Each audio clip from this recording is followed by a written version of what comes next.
Hey there, welcome to Gaming Basics. I hope you all are doing well.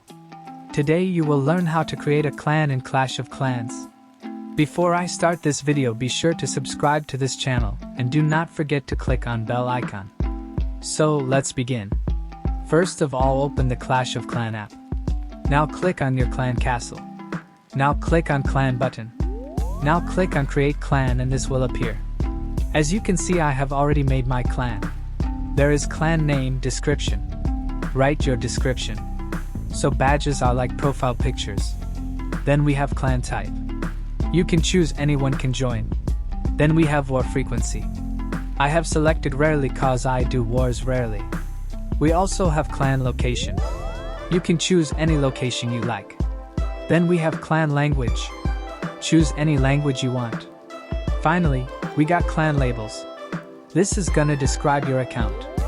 And click on save button. So, this is how you create the clan. I hope you guys liked this video. I will see you in the next one. Thank you guys for watching this video and make sure to subscribe this channel and don't forget to hit the bell icon.